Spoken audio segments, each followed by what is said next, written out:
미술에게 말을 걸다.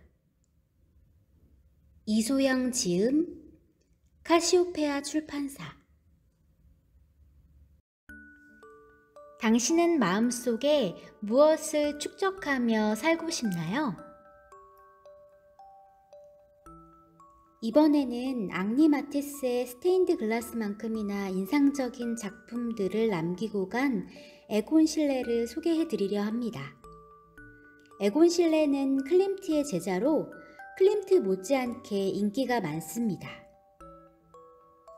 16살이던 1906년 빈 미술학교에 입학해 당시 빈 화단의 대장이자 빈 분리파의 초대 회장이었던 구스타프 클림트와 만납니다.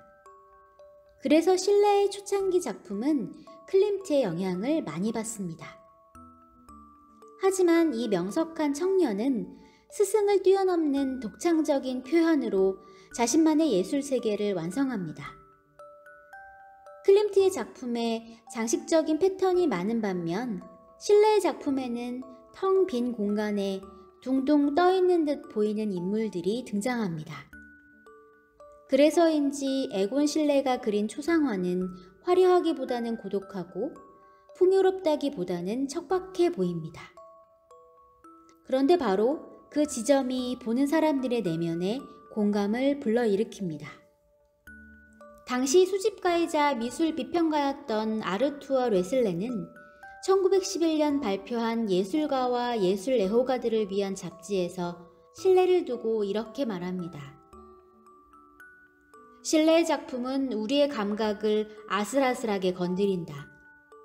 그의 회화는 관능성을 향한 활력 넘치는 감각, 감성으로 충만한 느낌을 완벽하게 표현한다. 그가 발표하는 작품들은 언제나 충동과 내적 욕망을 드러낸다. 실레가 그린 아르투어 뢰슬러의 초상을 보세요. 색이라고는 오로지 갈색 톤만을 쓴 이 초상화에서 빈 공간에 배치된 아르투어 뢰슬레는 두 눈을 감고 관객과는 다른 방향으로 몸을 틀고 있습니다. 자신을 드러내고 싶지 않으면서도 품위 있어 보이고자 하는 그 미묘함을 실레는 분위기 있게 잘 표현했습니다. 대부분 감상자를 똑바로 바라보는 초상화를 그렸는데 실레의 초상화는 모두 보는 사람을 의식하지 않아 더 훔쳐보는 기분이 들게 합니다. 당대 F 젤리만과 같은 문의는 실레의 작품을 보며 예술 애호가보다 정신 분석가가 관심을 보일 정도다 라고 말합니다. 여러 감정이 느껴지게 하는 초상화의 대가임에는 분명합니다. 1900년대 초반에는 인간의 욕망과 무의식과 거친 감정의 동요를 화폭에 담은 화가들이 많이 활동했고 실레처럼 내면의 격정적인 감정을 표현하는 화가를 표현주의라고 불렀습니다. 그는 고흐처럼 짧은 삶을 살다 간 화가이지만 팬은 그 어떤 대가들보다 많습니다. 자유로운 화풍을 추구했던 실레는 아카데미즘이나 당시 나라에서 좋아하는 화풍을 벗어나 새롭게 그리려고 시도한 클림트가 초대 회장이었던 비엔나 분리파에 속하는 화가이기도 했습니다. 실레가 그린 초상화 속 인물들은 모두 몸이 어색하게 꺾여 있습니다. 목이 뒤로 젖혀 있거나 고개가 틀어진 채로 우리를 노려봅니다. 마치 애써 유혹하듯이 온몸이 각진 나무처럼 비틀린 것이 특징입니다. 그는 성기를 노골적으로 드러낸 누드화로 이슈가 되기도 했습니다. 그의 드로잉은 늘 솔직합니다. 저는 그의 누드화를 볼 때마다 제가 가진 모든 걸 다 벗고 가장 나다운 것을 찾는다면 무엇일까 고민에 빠진 적이 많습니다. 그래서인지 제가 오스트리아 비엔나에 가면 가장 먼저 가는 곳이 레오폴드 박물관입니다. 레오폴드 박물관은 오스트리아의 의사이자 미술품 수집가였던 루돌프 레오폴드 박사가 평생 동안 모은 5천여 점의 작품을 바탕으로 세운 세계에서도 손꼽히는 개인 미술관입니다. 에곤 실레 작품이 가장 많은 미술관이기도 합니다.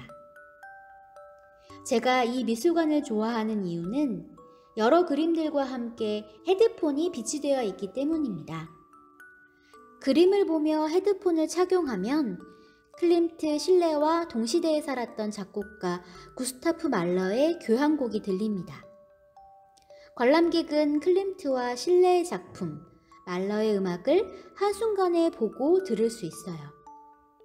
몇 해 전 레오폴드 박물관에 갔을 때는 한 커플이 실레의 작품 앞에서 키스 퍼포먼스를 하고 있어서 입장하자마자 당황스러웠던 적이 있습니다.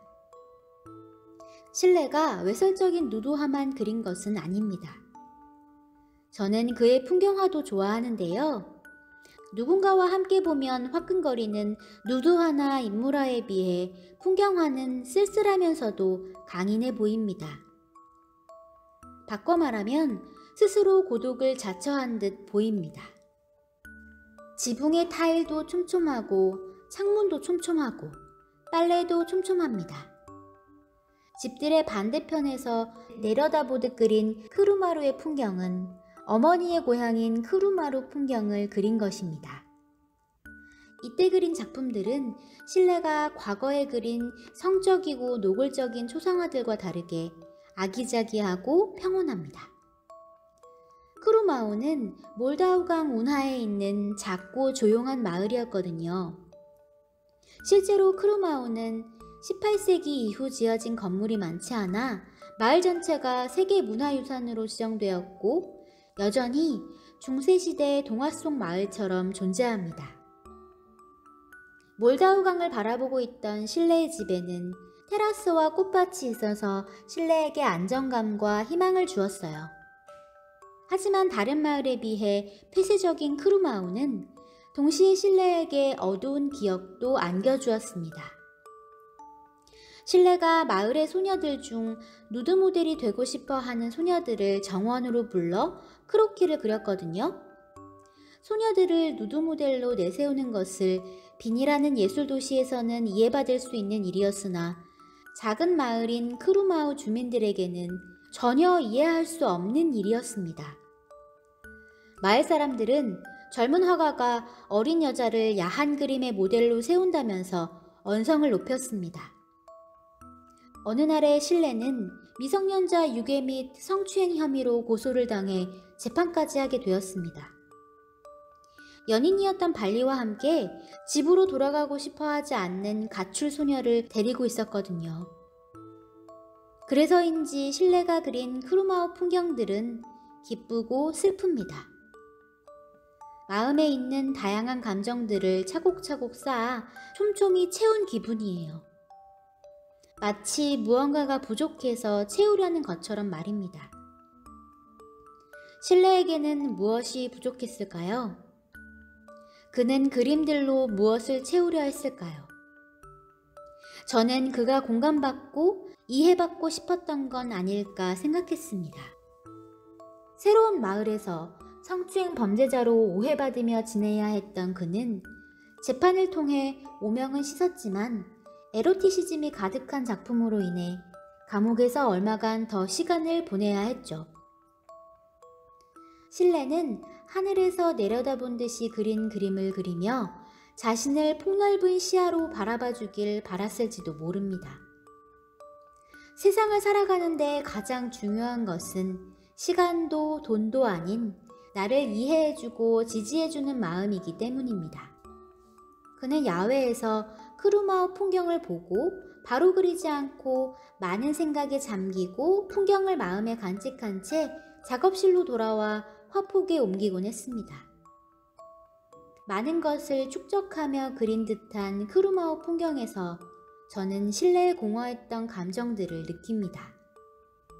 그가 그린 크루마우 풍경을 보고 있으면 그가 질문을 던지는 듯 합니다. 당신은 지금 마음속에 무엇을 축적하며 살고 싶나요?